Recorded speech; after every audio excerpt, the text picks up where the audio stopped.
Bismillahirrahmanirrahim. Alhamdulillahirabbil alamin wassalatu wassalamu ala asyrafil anbiya'i wal mursalin sayyidina Muhammadin wa ala alihi wa sahbihi ajmain.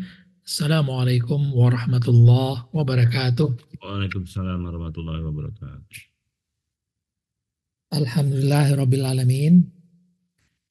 Pada awal tahun 2024 ini kita kembali bertemu dalam syarahan bersambung Ma'rifatullah yang kita dapatkan dari guru kita Ustadz Hussein bin Abdul Latif.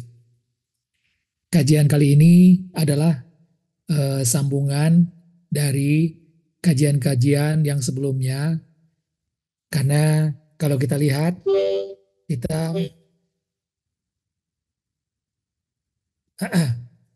sudah menyelesaikan peringkat pengajaran Pak Ustadz dari beberapa tahun yang lalu sampai sekarang, yaitu bagaimana kita sudah mengerti sejarah tentang Ma'rifatullah ini, yang dimulai dengan Allah sendiri yang mengajari kita pengenalan kepada dirinya, kemudian di alam azali, kemudian ketika datang ke dunia waktu lahir kita lupa, ya, tetapi pengenalan di alam azali itu masih terbawa ke alam dunia ini dalam rupa cahaya marifat, ya.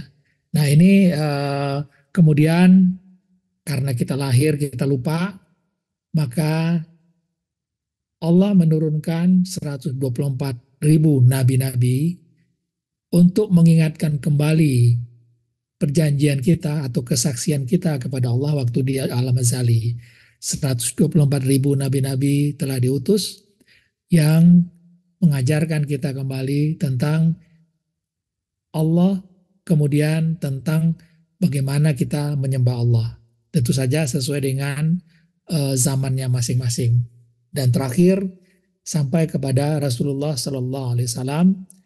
Di zaman beliaulah Ma'rifatullah ini mencapai puncaknya, kemudian dilanjutkan oleh sahabat-sahabat beliau, kemudian tabi'in,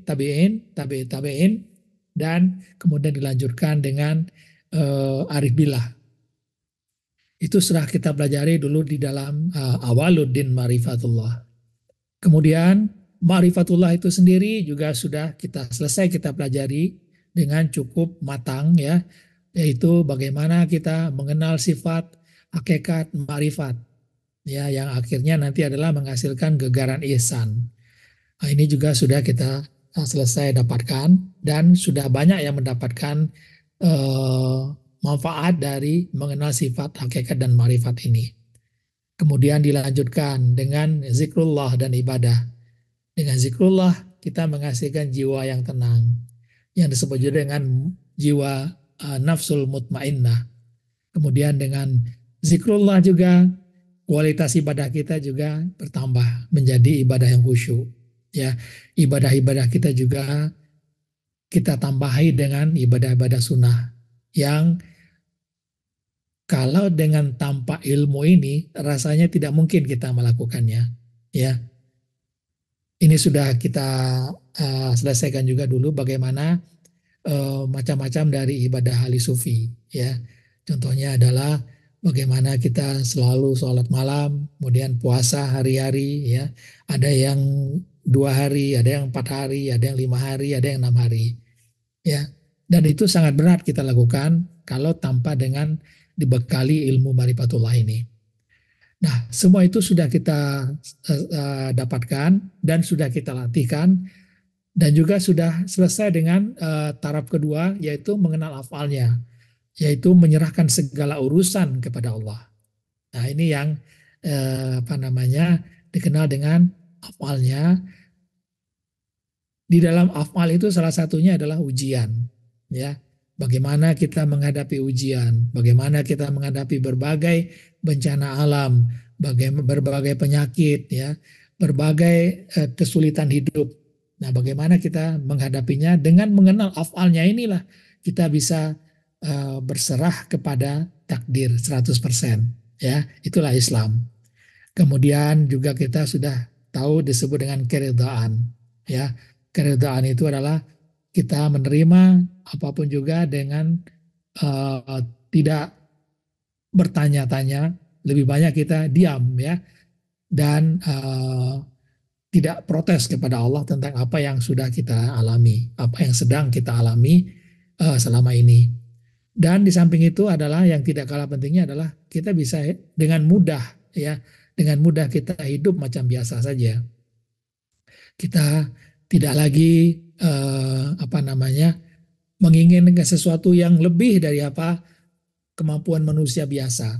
Ya, biasa saja kita hidupnya. Ya, saat kita sakit ya kita berobat. Ya, saat kita haus kita minum. Ya, saat kita apa namanya badan kita ingin sehat ya kita lakukan olahraga lah gitu ya, olahraga. Olahraga pun macam-macam bisa kita lakukan.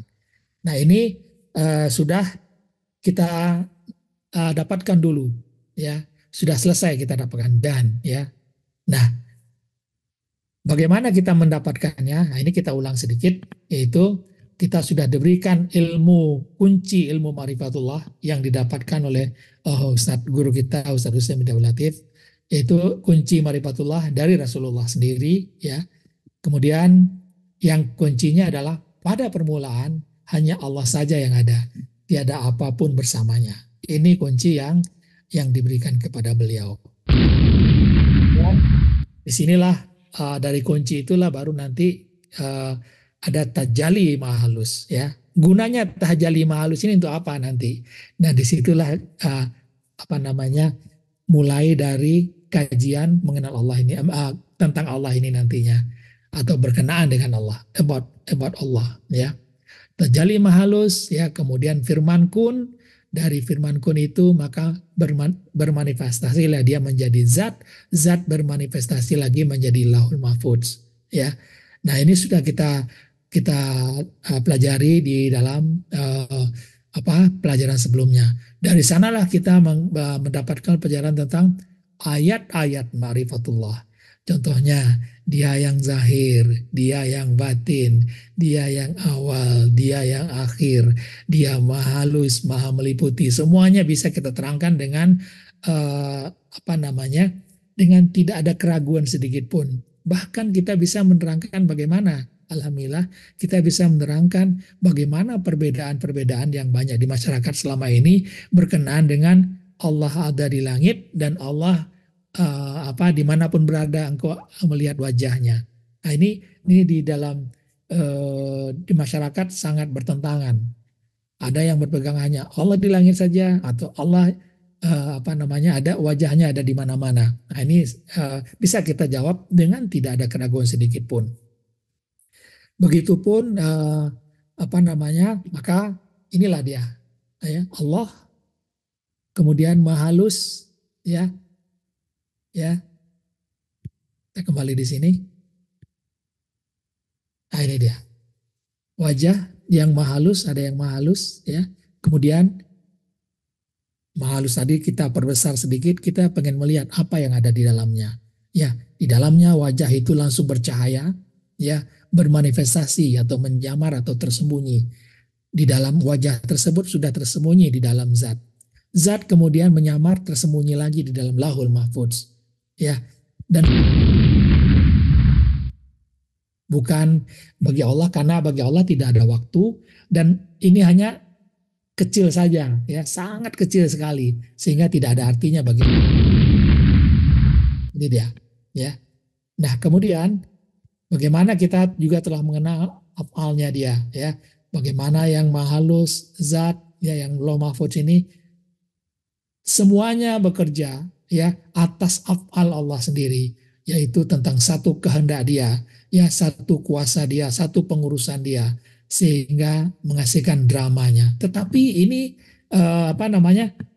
masih membuat kita kadang-kadang masih bertanya-tanya, ya belum lengkap, ya belum lengkap apa yang disampaikan oleh Hujatul Islam, ya Al-Ghazali, Imam Al-Ghazali. Barang siapa yang mengenal Tuhannya dan mengenal dirinya, maka dia akan mengetahui bahwa dirinya tidak wujud. Belum sampai ke sana. kita masih sering bertanya-tanya ya, masih sering apa kata lompat gitu ya. Nah, dari sini kita baru bisa mendapatkan uh, secara lengkap peringkat 1 dan peringkat 2, yaitu dari sini dari apa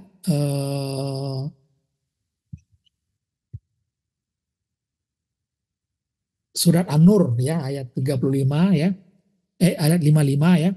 Maka yang mahalus menjadi zat menjadi lauh mahfuz itu adalah ibarat dari apa? Ibarat adanya eh, cahaya lampu yang berkelap-kelip ya, yang minyaknya berasal dari minyak zaitun ya, dari buah zaitun. Nah, ini yang menghasilkan nantinya ilmu tentang sifat, hakikat dan marifat. Disitulah nanti ayat-ayat marifatullah kita akan dapatkan terangkan dengan jelas. Dan disitulah kita mengenal hafalnya. Nah, hasilnya apa?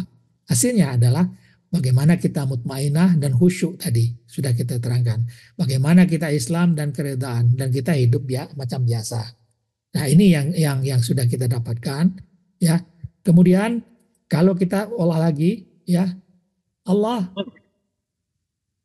halo, ya, wajah yang halus ini adalah kalau kita perbesar sedikit, ini dia ya lauhul mahfud yang berkelap-kelip seperti lampu yang berkelap-kelip. Ini kalau kita ambil penampangnya ya, kita penampangnya, inilah penampangnya sandiwara ilahi ya. Ini sudah kita pelajari selama ini. Bagaimana yang mahalus bermanifestasi menjadi zat bercahaya, kemudian ada lauhul mahfuz, maka zat pun bermanifestasi menjadi sandiwara ilahi. Nah, ini sudah kita pelajari waktu itu ya. Nah, ini dia. Di bagian berikut ini, yaitu bagian ketiga, 4 dan 5, kita akan masuk kepada mengenal lebih dalam kepada yang mahalus. Yang tadinya mengenal afalnya kita lebih banyak kepada menyerahkan segala urusan kepada Allah. Pada level ketiga ini menyerahkan segala kewujudan kepada Allah. Nah, bagaimana menyerahkan kewujudan ini? Gunanya apa? Ya, gunanya apa? Gunanya adalah meningkatkan lagi ya pencapaian kita di dalam ma'rifatullah ini, yaitu tidak ada lagi kedengkian di antara kita, tidak ada lagi permusuhan, tidak ada lagi kebencian, ya pertengkaran dan sebagainya. Kenapa? Kita sudah tidak wujud. Nah, kalau di dalam level 2 ya mengembalikan pengurusan kepada Allah, kadang-kadang kita masih bertanya-tanya dan kadang-kadang kita juga masih tidak tidak adil di dalam menilai ya. Kadang-kadang kita masih menilai hanya pada pihak kita saja atau pihak muslim saja. Kita tidak menilai tentang bagaimana keadilan Allah terhadap orang-orang yang tidak beragama Islam. Ya, kepada seluruh ciptaan, bagaimana Allah adilnya Allah di situ, sehingga kita tidak ada lagi kedengkian di situ, tidak ada permusuhan, tidak ada kebencian, karena kita sudah tahu bahwa kita sudah bermain di apa pada tataran yang mahalus. Inilah gunanya nanti pelajaran kita ini, sehingga akhirnya apa holistik atau jiwa-jiwa yang suci itu mudah kita dapatkan, insya Allah ya. Nah, dari level 3 inilah nanti kita akan berangsur mendapatkan makna atau pengertian dari apa yang dikatakan Imam Al-Ghazali tentang kewujudan ini. Bahwa orang yang mengenal dirinya dan mengenal Tuhannya, niscaya sudah pasti ia mengenal bahwa ia tiada mempunyai wujud bagi dirinya. Yang tadinya ini lebih banyak kita pahami bahwa kita ikut pengaturan Allah. Ya, sekarang bukan hanya pengaturan, kewujudan pun ya kita tidak punya. Nah, inilah yang akan kita pelajari dari Pak Ustadz. Beliau sudah menerangkan di dalam bahasa Inggris itu sampai yang ketujuh kalau tidak salah. Nah, ini kita baru bahas yang pertama, insya Allah. Kalau kita mulai tentang Allah, ya Allah ini kadang-kadang saya dulu waktu kuliah dikatakan Allah itu adalah sebuah ungkapan yang terdiri dari dua kata, yaitu al dan illah. Ya, itu dosen saya dulu mengatakan begitu. Dan itu berasal dari juga bahasa Inggris, ya, the dan God, ya, the God. Jadi ada sebuah eh, yang optimum, ya, yang paling tinggi, ya. Seakan-akan Allah itu adalah yang paling tinggi dari Tuhan-Tuhan yang lain. Nah, ini yang keliru sebenarnya. Jadi Allah itu bukan berasal dari al dan lah. Lah itu menurut orang-orang Barat adalah lah itu adalah salah satu eh, apa eh, apa itu salah satu Tuhan, ya, berhala-berhala yang ada di bangsa Arab. Lah adalah salah satu ala berhala-berhala itu, dan al-illah adalah Tuhan yang paling tinggi. Padahal itu bukan, ya, bukan seperti itu, ya. Allah itu memberi nama dirinya sendiri Allah, ya. Maka di Al-Qur'an dikatakan innani anallah. Nah, sesungguhnya aku ini adalah Allah. Jadi Allah yang beri nama dirinya sendiri Allah, bukan bukan berasal dari nama berhala yang diadakan artikel di depannya atau kata yang paling, ya, Tuhan yang paling, enggak begitu. Jadi innani anallah, Allah yang memberi nama. Aku adalah Allah, tidak ada Tuhan selain aku. Maka sembahlah aku dan dirikanlah sholat untuk mengingat aku. Nah, ini nanti tugas-tugasnya itu adalah seperti itu, ya. Bagaimana menyembah dan bagaimana untuk sholat dan bagaimana nanti mengingat Allah. Nah, ini yang sudah kita pelajari, ya. Nah, jadi kita di sini akan mempelajari apa yang Allah ingin kita ketahui tentang dirinya. Tidak lebih dari itu. Kalau tidak diinginkan oleh Allah, maka kita tidak akan tahu, ya. Tapi nanti, ya, kita juga akan tahu sendiri. Setelah kita ketahui, kita tetap tidak bisa tahu sebenar-benar Allah itu seperti apa, ya. Karena apa? Ya, karena dia tidak terlihat oleh mata, ya, gaib, ya. Kita tidak mengetahui bagaimana dia yang sebenarnya. Dia tetap tidak ada bandingannya. Nah, ini nanti kita akan masuk kepada yang Esa nanti. Bagaimana dia? Ya, kita sering baca di tulisan-tulisan sufi bahwa semua sufi pada akhirnya tahu bahwa setelah kita mengenalnya, maka barulah kita sadar bahwa kita sebenarnya tidak mengenalnya. Kalau kita lihat ada pepatah, ya, bagaikan burung punguk merindukan bulan. Burung punguk mungkin lebih baik dari kita, ya. Matanya masih bisa melihat bulan, ya. Tapi kalau kita tidak, ya, kita tidak bisa melihat karena Allah adalah gaib, tidak bisa dilihat dengan mata. Bahkan Sayyidina Abu Bakar mengatakan bahwa pintu pribadinya tertutup dengan rapat. Kita tidak akan pernah tahu bagaimana dia di sebalik pintu itu, ya. Nah, dia Esa, dia sendiri, tidak ada bandingan, ya. Bagaimana dia ada bandingan, ya? Tidak ada siapapun di situ, mau dibandingkan dengan siapa? Seperti saya berada di sebuah pulau, saya berada sendirian di situ, tidak ada orang lain. Saya mau dibandingkan dengan siapa? Nggak ada yang bisa dibandingkan dengan itu, ya. Nah, inilah yang disampaikan oleh Rasulullah, dan juga ini adalah sebagai pintu pembuka, kunci pembuka marifatullah, yaitu pada permulaan Allah saja yang ada dan tiada apapun bersamanya. Ini dia, ya. Tidak ada apapun bersamanya, tidak ada waktu, belum ada waktu, tidak ada ruang, tidak ada tempat, ya. Dia Esa sendiri, bahkan ketiadaan pun tiada, ya. Dia seperti sebuah lautan yang tidak ada apa-apa di dalamnya, ya. Tidak ada seperti kalau kita ada susu di dalam belanga, ya, susu saja isinya di belanga itu. Kalau ada nila setitik saja, itu bukan susu lagi namanya, ya. Susu yang sudah tercemari dengan nila, ya. Nah, bagaimana rupa dan umpamanya sama sekali kita tidak tahu, ya. Tidak diketahui sama sekali. Maka ayat Al-Quran mengatakan, dan tidak ada seorang pun yang setara dengan dia. Bagaimana akan setara? hanya dia sendiri yang ada. Dengan apa dia ditarakan? Nggak bisa. Ya, dia tidak ada sesuatu pun yang serupa dengan dia.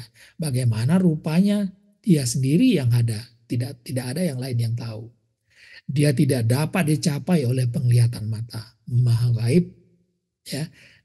Tuhan tidak terlihat dan tersembunyi dari pikiran manusia. Nah, ini dari Injil Barnabas, ya, Gospel Barnabas, tersembunyi dari pikiran manusia. Artinya apa? Kita bagaimana mereka-rekanya, bagaimana merupa-rupakannya, nggak akan bisa kita. Kenapa? Tidak ada informasi apapun tentang itu, ya, tentang dia tidak ada informasi apapun. Jadi sebab itu karena hanya dia esa, hanya satu kewujudan, tidak ada dua kewujudan. Bagaimana mau membandingkannya? Kita tidak bisa melihatnya. Bagaimana mau menggambarkannya? Ya, tidak bisa divisualisasikan, ya, divisualkan saja tidak bisa, ya. Maka Gospel Barnabas mengatakan, aku mengaku, aku beriman kepada Tuhan kita saja. Dia tidak mempunyai permulaan dan tidak ada pernah dan tidak akan pernah berakhir. Dia tidak ada awal dan dia tidak ada akhir. Ya, maka dan mereka tidak akan mengetahui apa-apa tentang ilmunya kecuali sebagaimana yang telah dikehendakinya. Jadi Allah hanya menginginkan kita mengetahui dia, ya, mengetahui apa-apa ilmunya hanya sebatas apa yang dia berikan, sebatas apa yang dia ingin ketahui tentang dia, ya. Nah, kemudian pengetahuan kita sangat terbatas. Untuk mengetahuinya dia hanya memberikan beberapa cara yang sangat terbatas untuk mengetahuinya, tidak lebih dari sedikit sekali. Nah, ini dia, ya. Dia mutlak, ya. Ayo kita lihat, ya. Ya, ini adalah sebuah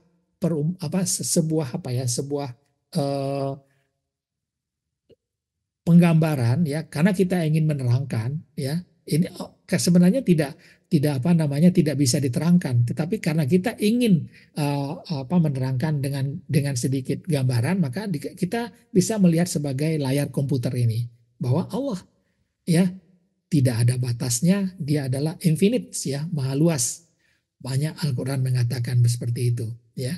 Di Al-Baqarah ayat 247, ya, Al-Imran 73, An-Nisa 130, Al-Maidah 54. Jadi tidak ada apa-apa, ya, infinite, maha luas dia, ya. Tidak ada yang tahu seperti apa, ya. Dia tidak saja tidak diketahui, tapi juga keberadaannya adalah mutlak. Hanya dia saja yang wujud. Tidak ada yang lain wujud. Dia seperti lautan, tidak ada apapun di dalam lautan itu. Tidak ada awal, tidak ada akhir, ada terus menerus, ya, wujud terus, tak ada akhirnya karena tidak ada awalnya. Kemudian dia mempunyai pengetahuan atau ilmu yang absolut dan juga kekuasaan yang absolut, ya. Pengetahuan absolut dan kekuasaannya absolut, ya. Kemudian semua yang kita bicarakan adalah tentang Allah, bukan diri. Ya, yang akan datang ini adalah pembicaraan kita tentang Allah, bukan tentang diri kita. Seluruh pengetahuan dan kekuasaan adalah kekuasaan miliknya. Kalau begitu nanti baru kita tahu bahwa kita tidak wujud, kita tidak punya ilmu, kita tidak punya kekuatan. Nah, sekarang setelah kita tahu bahwa pada awalnya hanya Dia saja yang ada, dia tidak diketahui seperti apa, tidak ada informasi tentang itu. Kemudian dia ingin menciptakan makhluknya. Kenapa dia menciptakan makhluknya? Nah, ini yang nanti menjadi tolak ukur kita dalam kajian-kajian selanjutnya. Ya, kenapa Allah menciptakan makhluknya? Makhluk ciptaannya tentu saja beragam. Di antaranya adalah kita manusia. Dan kita lebih banyak nanti akan berbicara tentang manusia. Ya, kita tidak akan berbicara tentang ciptaan-ciptaan yang lain. Ya. Nah, kenapa Allah menciptakan makhluknya ini? Ada anggapan bahwa anggapan lama yang sering beredar di masyarakat bahwa aku ini adalah perbendaharaan tersembunyi. Kemudian aku ingin dikenal. Kemudian aku menciptakan makhlukku, dengan Allah lah mereka mengenal aku. Ini kata orang itu diskusi. Tetapi Al-Sakhrawi mengatakan bahwa Ibnu Taimiyah mengatakan ini bukan kalam Nabi, tidak dikenal sanadnya, baik sahih maupun dhaif. Pendapat ini juga telah diikuti oleh Al-Zarkashi dan guru kami. Ini kata Al-Syarawi ya. Kemudian As-Suyuti juga mengatakan hadis ini tidak ada asal baginya. Maka Mula Ali Al-Qari juga mengatakan para hafiz seperti Ibnu Taimiyah, Al-Zarkashi, dan Al-Syakawi telah menjelaskan bahwa tidak ada asal bagi hadis ini. Tetapi hadis ini sangat populer. Yang dikatakan hadis kursi ini ya sangat populer di dalam kajian-kajian tasawuf yang ada selama ini. Ya, saya juga memakai ini dulu ya dengan melahirkan sebuah buku yang disebut dengan Membuka Ruang Spiritual. Awal buku ini juga adalah ungkapan ini yang saya sampaikan. Maaf.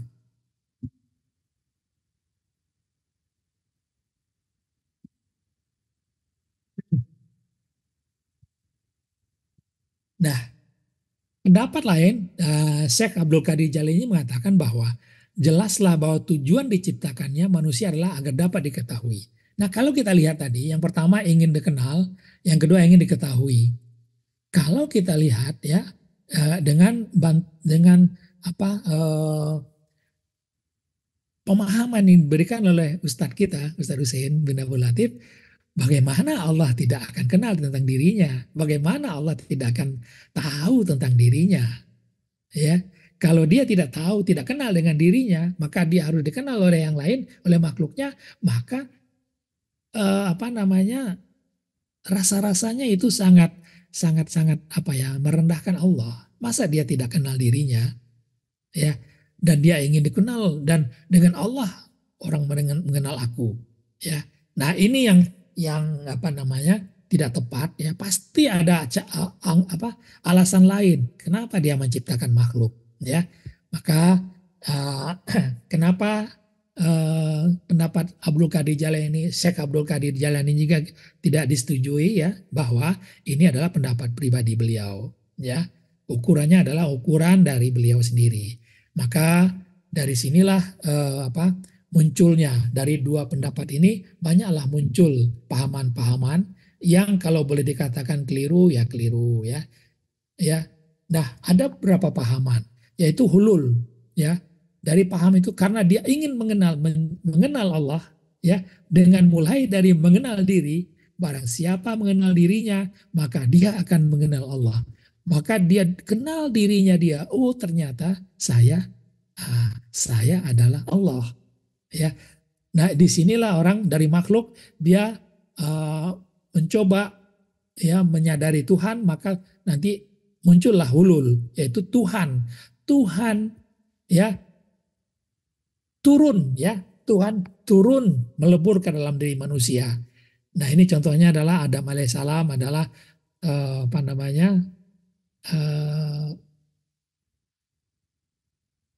turunnya Allah ke dalam Nabi Adam, diri Nabi Adam. Nabi Isa juga turunnya Tuhan ke dalam diri Nabi Isa. Itulah yang disebut dengan hulul, ya. Kemudian itihad dimulai dengan Yazid Al-Bustami biasanya, ya, dulu. Bagaimana ini? Kalau yang pertama adalah Tuhan yang turun kepada manusia makhluk, yang ini adalah makhluk yang naik menjadi Tuhan atau pencipta. Nah, di sini manusia naik dan melebur dalam diri Tuhan, fana dan baka dalam diri kesadaran ilahi. Nah, inilah yang paham-paham yang sudah hampir 1000 tahun lebih, ya, pahaman seperti ini mengganggu pemikiran manusia, ya. Kemudian wahdatul wujud yang muncul di saat Ibnu Arabi. Ini juga sama, ya. Tuhan adalah makhluk. Artinya apa? Seluruh alam semesta mengandung diri Allah atau bayang-bayang Allah. Manusia keluar dari aspek kemaklukan dan dapat melebur dalam diri Allah, ya. Nah, ini juga sama dengan sebenarnya yang dipakai oleh New Age Movement, ya, atau kajian-kajian spiritual, katanya spiritual Barat atau spiritual India, ya, Hindu, Buddha dan sebagainya. Dan ini juga yang dipakai di dalam pahaman Nur Muhammad. Makhluk adalah Nur Muhammad, sedangkan Nur Muhammad itu sendiri adalah separuh dari Nur Allah. Nah, inilah yang banyak muncul dari tadi yang menganggap bahwa Allah ingin mengenal dirinya, maka dia ciptakan makhluk, dengan Allah lah mereka mengenal aku. Nah, kan gitu ya. Maka dari sini muncullah perkataan-perkataan aneh yang nyeleneh karena kemabukan. Nah, sedangkan di dalam Al-Quran, mari kita lihat, ya, mari kita lihat, dia sendiri, ya, dia sendiri. Lalu apa? Dia ingin bermain-main atau bersenda gurau dengan dirinya. Ini lebih cocok atau lebih enak kita pakai, ya.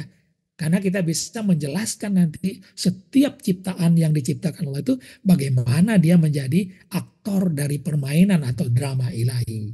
Nah, kalau kita umpamakan ini adalah seorang yang ada di sebuah pulau, ya, karena tidak ada siapa-siapa, ya, dia merasa bosan dengan dirinya sendiri, ya, saya ingin bermain sandiwara dengan dirinya sendiri. Lalu dia bersembunyi, dia berkata, ya, contohnya, Assalamualaikum, dia berkata sendiri. Lalu dia jawab dengan suara halus, Waalaikumsalam. Tapi dia juga, ya, ya. Jadi dia sendiri yang berbicara. Apakah dia yang bertanya, dia yang menjawab, dia juga. Nah, inilah yang disebut dengan sandiwara. Ya, dia tersembunyi sudah. Ya, kalau apa namanya? Siapa yang bisa menggantikan aku? Dia juga yang berkata, dia juga yang bertanya, dia juga yang menjawab. Nah, ini adalah salah satu sandiwara atau drama yang dibuat oleh seorang manusia di sebuah pulau. Begitulah kira-kira, ya. Bagaimana Allah ingin bersembunyi, Allah ingin bersandiwara. Bagaimana dia bersandiwara? Nah, disinilah dia akan nanti memunculkan atau mentajalikan sedikit dirinya yang halus. Dari sanalah sandiwaranya itu bermula. Ya. Nah, drama ilahi, ya, ini adalah tiada kehidupan dunia ini melainkan senda gurau dan main-main atau drama ilahi semata. Dan sesungguhnya kehidupan di akhirat itu adalah yang sebenar kehidupan kalau mereka mengetahui. Nah, ini kepada siapa dia berkata? Ini nanti kita jawab nanti kalau berangsur-angsur nanti di akhir di saran-saran berikutnya, ya. Kemudian dia dan tiadalah kehidupan dunia ini selain daripada main-main dan senda gurau belaka. An-An'am 32. Ketahuilah bahwa kehidupan dunia itu tidak lain hanyalah permainan dan hiburan serta perhiasan. Ya, kehidupan di dunia ini tidak lain hanyalah kesenangan yang memberdayakan. Ya, kamu utamakan kehidupan dunia padahal kehidupan akhirat lebih baik dan lebih kekal. Ya. Dan sesungguhnya akhirat itulah yang sebenarnya kehidupan kalau mereka mengetahui. Nah, sekarang kita sudah tahu tuh, ya. Ternyata karena Allah sendiri dia kemudian ingin bermain-main dan bersenda gurau dengan dirinya sendiri. Bagaimana dia merealisasikan, ya, permainan atau senda gurau itu? Bagaimana dia mewujudkan sandiwara itu? Ya, nah ini kita lihat. Bagaimana dia merealisasikan permainan dan senda gurau itu. Karena dia sendiri, Esa, dan dia ingin bermain-main dan bersenda gurau, maka tentu saja dia bermain dan bersenda gurau dengan dirinya sendiri. Ya, dengan dirinya sendiri, dengan siapa lagi? Karena hanya dia yang ada. Ya, maka, nah di sini kuncinya. Maka dari sedikit dirinya yang halus, dia ciptakan makhluk yang akan memanifestasikan main-main dan senda guraunya itu. Tanpa sedikit dirinya ini, maka atau tajali yang halus ini, maka tidak akan pernah ada senda guraunya. Kita tidak tahu senda guraunya. Kita tidak akan diberi informasi. Maka ini adalah seperti manusia bermain-main dengan jari tangannya. Seperti ini dia, ya. Ini berkata-kata sendiri, tangannya gerak-gerakan, ada yang sedang berantem, ada yang sedang berkelahi, ada yang sedang bertengkar, ya, ada yang sedang bercintaan dan sebagainya. Tapi yang bermain adalah tangan orang ini sendiri, ya. Tetapi, ya ini yang kita ini orang syariah biasanya menolak untuk mengatakan bahwa Allah Subhanahu wa taala bermain-main atau bersenda gurau. Kalau tidak, ya, kalau tidak bisa bersenda gurau ini berarti Allah punya sifat kekurangan. Manusia saja bisa bersenda gurau. Masa Allah tidak? Ya, Maha suci Allah dari segala sifat kekurangan. Nah, bagaimana senda gurau itu bermula? Ya, yang pertama hanya Allah saja yang ada. Ya, ini kita sudah mulai dari tadi. Lalu tajalli yang maha halus. Ya, tajalli yang maha halus ada ceruk atau wajah yang maha halus tajalli. Lihat yang pertama. Lawan pertama lihat ya. Hanya Allah saja. Begitu tajalli yang maha halus, ada yang maha halus ini, ya, maka di luar yang maha halus itu adalah yang maha besar. Ya, langsung ada yang maha besar. Ya, kenapa? Ya, Allah adalah dua-duanya nih. Ini adalah kalau yang maha besar dan yang maha halus adalah Allah sendiri. Ya, Allah. Tetapi karena Allah mentajalikan sedikit dirinya yang maha halus, maka yang ada adalah wajah yang maha halus tadi dan yang maha besar. Dua-duanya Allah tetap. Ya, tetapi yang maha halus inilah yang akan menjadi semua ciptaan nanti tempat Allah bersandiwara. Ya, nah ceruk ini, nah lalu bercahaya, ya, bercahaya menjadi zat, ya. Kemudian zat bermanifestasi lagi menjadi lahul mahfudz. Nah inilah dia urutannya. Jadi Allah, kemudian tajalli yang maha halus, maka begitu tajalli yang maha halus ada yang maha besar.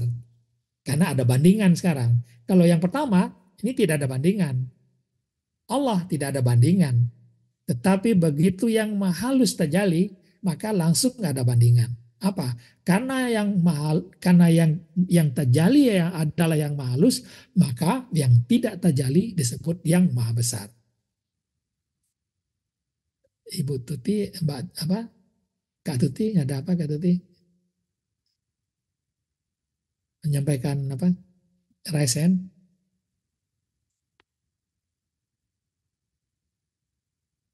Gak apa-apa? Enggak ya? Oke, kalau tidak. Nah, kalau kita lanjutkan ya, seperti tadi ya. Ini dia.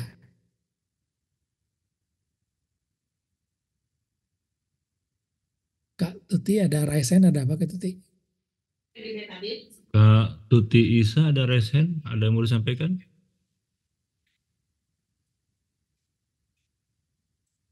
Enggak, Enggak ada, Bang. enggak ada ya, ya udah ya. Ya, tadi kita sudah tahu Allah sendiri, ya. Kemudian dia ingin bersenda gurau dan bermain-main, ya. Bermainan tentu bagi Allah, ya. Bagaimana dia merealisasikannya tadi? Maka tajalli yang maha halus. Tajalli yang maha halus, maka muncul juga yang maha besar. Ya, ini Allah sendiri, tajalli yang maha halus, maka ada maha halus, ada maha besar. Ya, nah semua yang bermain sandiwara Allah itu adalah di dalam yang maha halus ini. Bagaimana dia terjalinya? Muncul zat bercahaya. Kemudian ciptaan lahul mahfudz. Nah ini yang disebut dengan apa ciptaan ini yang disebut dengan sandiwara dia. Lalu yang menjadi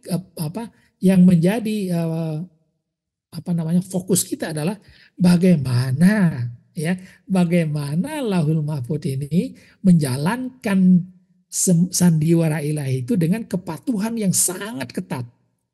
Apa maksud yang sangat ketat ini? Nanti kita lihat. Ya, ketat itu artinya apa? Tidak ada perubahan sedikit pun. Semua melaksanakannya. Ya, tidak ada perubahan.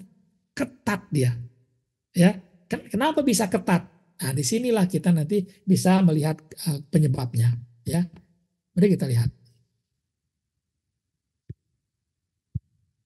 Nah, di dalam ini kita tidak lagi melihat banyak sifat, hakikat, marifat, bagaimana juga yang lain-lainnya kita sudah tidak melihat itu lagi. Kita langsung sudah melihat kepada yang maha halus. Ya. Rencana induk atau Lauhul Mahfud, Grand Design. Kita lihat.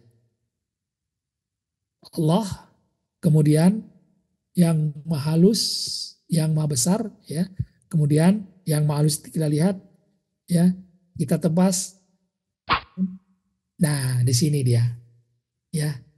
Ternyata semua kejadian,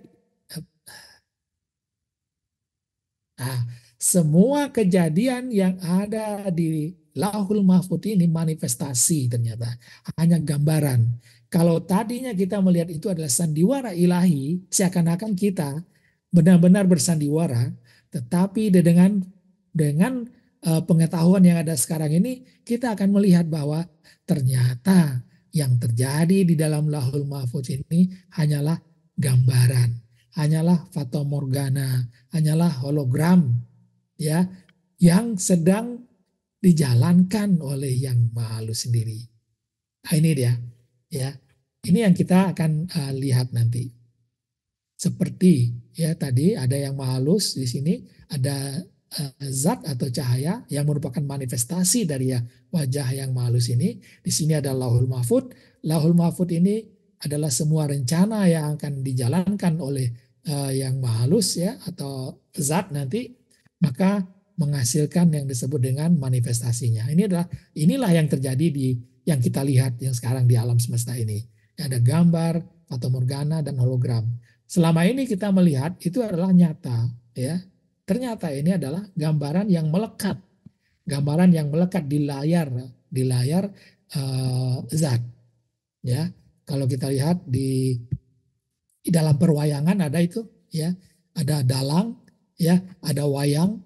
Wayang ini dari kulit, ya. Ini adalah ibarat zat, ya. Kemudian ini adalah Lauhul Mahfud, rencana Mahabharata, buku takdirnya di sini. Inilah manifestasinya. Nah, kalau kita lihat nanti di dalam layar, maka yang kita lihat adalah ini. Ya, hanya kini yang kita lihat. Ada suara, ada gerakan, ada perkelahian dan sebagainya. Ya, ini dia. Nah, kenapa ini bisa terjadi dengan ketat? Karena ada ini yang menjalankan. Nah, itu dia. Gak bisa dia menjalankan selain dari kelakuan atau tindakan dari sang dalang ini. Ya. Nah, disinilah kita lihat nanti bahwa Lauhul Mahfud itu apa? Segala sesuatunya kami kumpulkan dalam kitab induk yang nyata. Itu adalah Lauhul Mahfud, rencana atau grand design Allah. Ya. Jadi untuk menjalankan rencana tadi, sandiwara tadi, ada Lauhul Mahfud, ya, sudah Lauhul Mahfudnya ada, kemudian dia ciptakan rencana induk atau masterpiece, dan bagaimana formatnya, format permainannya, peraturan permainannya, bagaimana pelakunya, ya, siapa yang menjalankannya, segalanya sudah tercatat dengan rapi. Disinilah orang banyak nanti menemukan apa? Hukum-hukum yang dikatakan orang hukum semesta.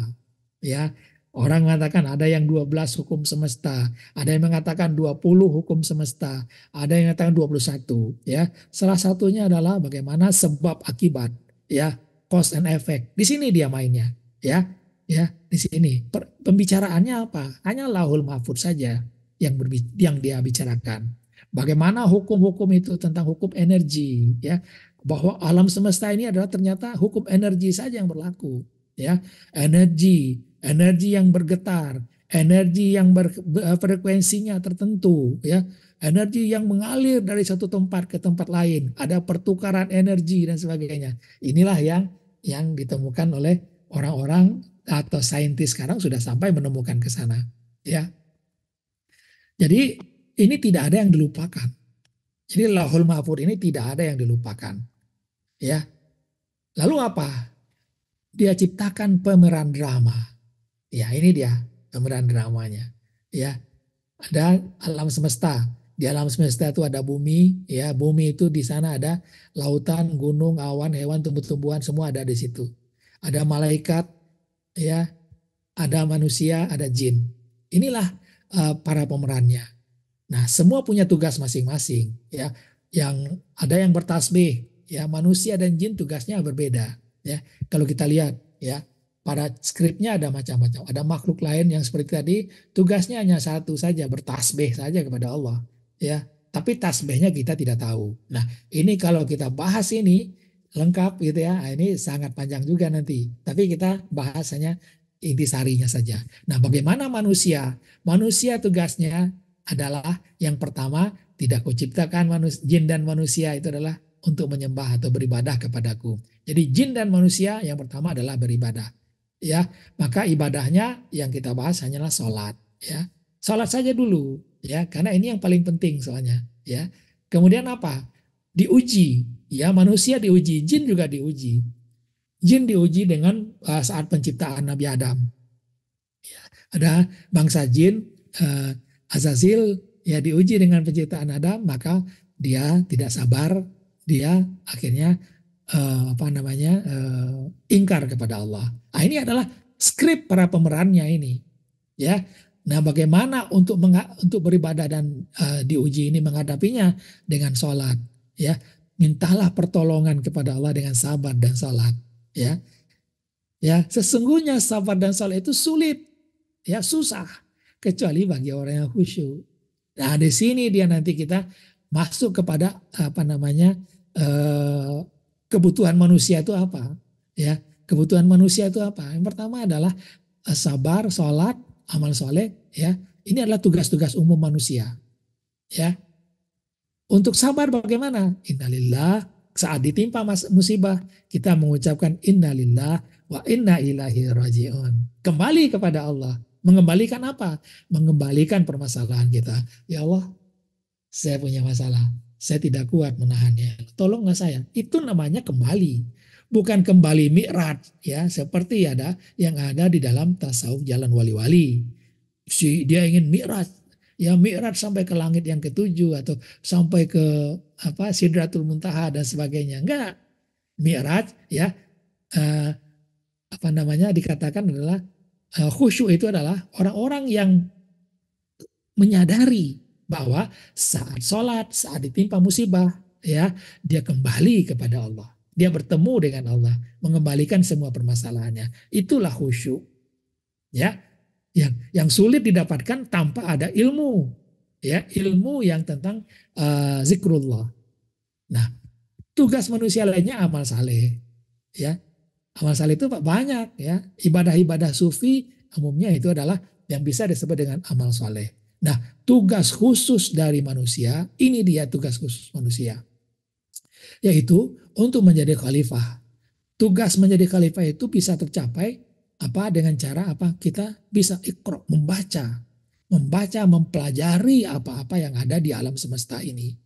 Tanpa iqra, maka khalifah tidak akan pernah bisa tercapai. Nah, inilah sandiwaranya seperti ini. Ya, semua ini adalah apakah khusyuk, apakah sabar, apakah iqra, apa amal soleh, semuanya adalah sarana perjumpaan dengan Allah Subhanahu Wa Taala. Kata Allah mengatakan, barang siapa ingin berjumpa dengan Allah maka lakukanlah amal yang soleh. Ada ayat-ayatnya. Ya, nah ini adalah skripnya seperti ini. Ini adalah gambaran. Al-Quran itu sebenarnya gambarannya sederhana seperti ini saja. Kalau diuji ada yang sabar, ada yang nggak sabar, ada yang beriman, ada yang tidak beriman. Ya, kalau tidak beriman gimana? Ada jalan ceritanya. Ya, nah kalau kita lihat ya sedikit sekali sebenarnya yang diinginkan Al-Quran itu. Bagaimana? Supaya kita khusyuk dalam ibadah, supaya kita beramal saleh bisa ya sesama ciptaan. Ya, kemudian kita bagaimana belajar ya sebagai apa? Sebagai bekal kita untuk sampai kepada tugas kekhalifahan. Tugas kekhalifahan itu apa? Ini dia ya, rahmat bagi semesta alam. Yang pertama yaitu saling mengenal di antara suku bangsa. Ya, bangsa apa? Bangsa Eropa, ya, bangsa Cina, ya, bangsa Melayu, ya. Semuanya untuk saling mengenal. Tetapi ternyata ini saat ini belum begitu tercapai. Nanti akan tercapai insya Allah. Yang kedua adalah menaklukkan angkasa lepas. Ini adalah rahmat bagi semesta alam. Ini adalah Artinya menaklukkan juga angkasa lepas. Kenapa? Karena di angkasa lepas itu banyak kekayaan, banyak ya harta yang berlimpah di bintang-bintang itu. Ya, disitulah akan menimbulkan kemakmuran nantinya.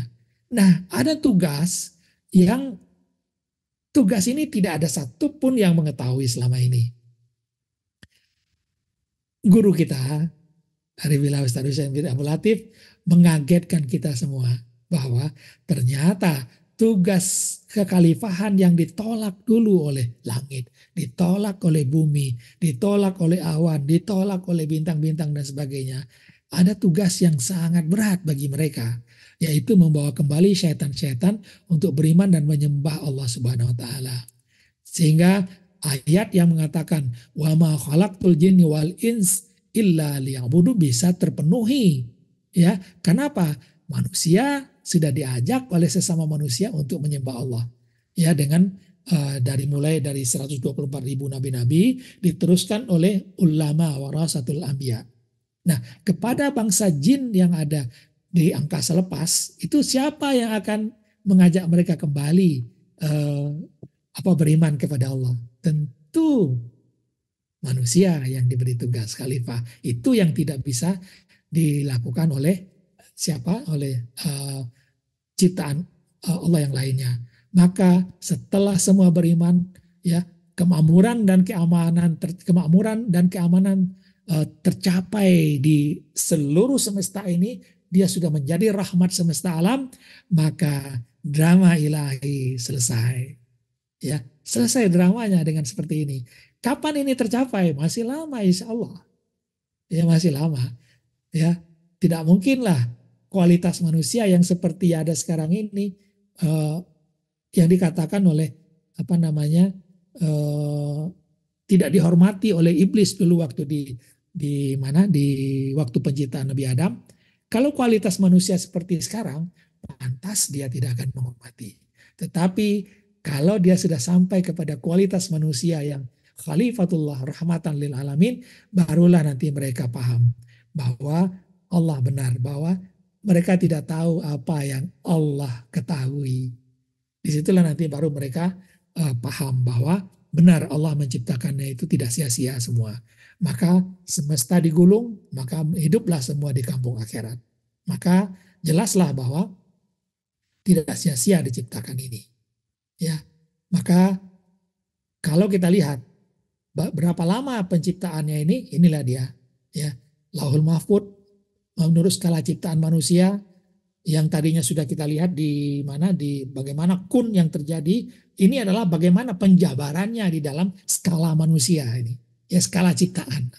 Ya, kita tahu bahwa tirai nur, arash, air dan sidratul muntaha, cikal bakal langit dan bumi, ini tidak diketahui berapa lama dia dibentuk. Tapi kun sudah terbentuk semua itu. Ya. Kemudian 60.000 tahun sebelum langit dan bumi diciptakan, maka diciptakanlah roh Nabi Muhammad. Sebelum langit dan bumi diciptakan, 60.000 tahun. Gunanya apa beliau ini, ruh beliau diciptakan dulu? Karena beliaulah nanti akan memberi rahmat ya, untuk beliaulah ini diciptakan agar beliau bisa memberi rahmat langit dan bumi ini. Maka kun terciptalah ya infrastruktur selama 16 miliar tahun, langit 7 lapis langit dan bumi angkasa dan kelengkapannya. Kemudian setelah selesai 16 miliar tahun, kemudian barulah diberi umur 6 masa atau 12 miliar tahun. Ya, maka Adam diciptakan dan sekarang sudah berjalan 4,6 miliar tahun. Yang berikutnya adalah yang masih dalam rencana. Apa ada rencana nanti di masa-masa di fasa-fasa berikutnya manusia akan menjelajah angkasa luar untuk memerangi iblis agar mereka bisa beriman kembali.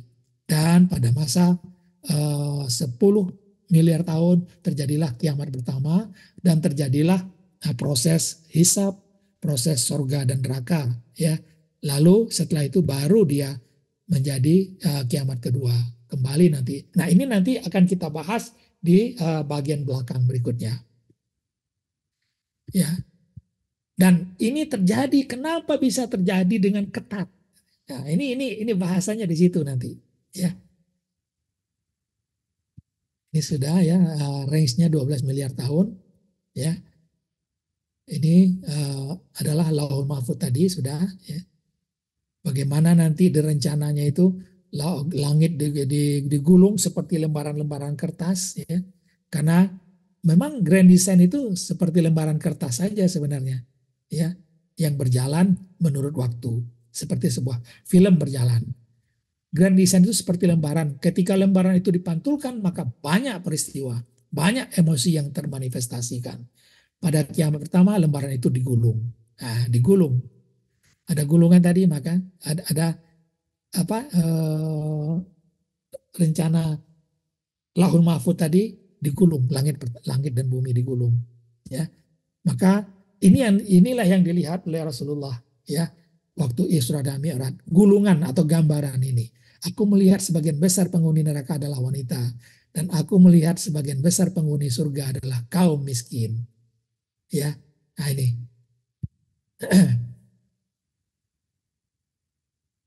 Nah, saat Mi'raj, bagaimana Rasulullah bisa melihat penghuni surga dan neraka? Padahal belum ada kiamat, belum ada hari hisab.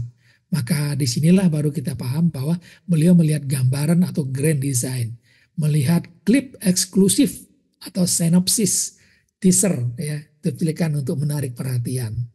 Ya, ini di neraka ada banyak wanita dan sebagainya. Nah, dalam teori kuantum, ya, dalam teori kuantum dikatakan bahwa realitas fisik kita ini hanyalah fatamorgana yang sangat rumit, sebuah hologram yang super fatamorgana dan informasi, sebuah matriks. Menurut teori ini, kursi yang kita duduki ini, komputer ini pun, ya, rumah kita, mobil kita, segala sesuatu yang ada di sekitar kita bisa jadi hanya ilusi. Kenapa? Kita lihat, ya, kita tahu bahwa atom terdiri dari 99% ruang yang kosong. Kalau kita lihat ini atom-atom, ya. Atom itu, ya, terdiri dari elektron, neutron, dan proton. Jadi atom itu sendiri terdiri dari yang hal berbeda lagi, yaitu elektron, neutron, dan proton. Inti atom sendiri terdiri dari apa? Kosong yang banyak. Ya, hanya kosong. Di dalam yang kosong itulah ada apa? Ini dia. Ada kosong, ya, ada foton, gluon. Nah, inilah partikel dasarnya hanya 0,0001, 99% lebihnya adalah kosong. Inilah isinya alam semesta itu, ya. Maka pada hari kiamat seluruh bumi akan berada dalam genggamannya dan langit akan digulung dalam tangannya. Pantas dia berkata begitu, ya. Seperti katanya Profesor Stephen Hawking, mungkin hidup ini adalah suatu drama ciptaan komputer ilahi, ya, yang ada waktu awalnya dan ada waktu stopnya, ya.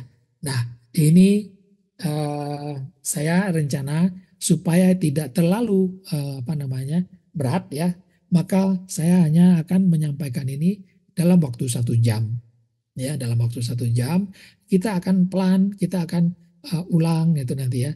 Nanti insya Allah nanti saya akan bergantian dengan Bang Mansur, ya, untuk bersyarah ini. Kita insya Allah akan ketemu kembali di 2 minggu kemudian, ya. Tapi 2 minggu yang kemudian, ya, saya juga hari Minggunya akan mengadakan seminar singkat di Padang Panjang karena saya pulang kampung, ya. Kebetulan pulang kampung saya diminta di sana, ya, insya Allah saya siapin, ya, karena ada tugas di kampung, ya. Jadi untuk malam ini saya sudah sampaikan dari tadi, hanya akan menyampaikannya dalam waktu 1 jam, ya, karena ini adalah perlu perenungan, perlu pengendapan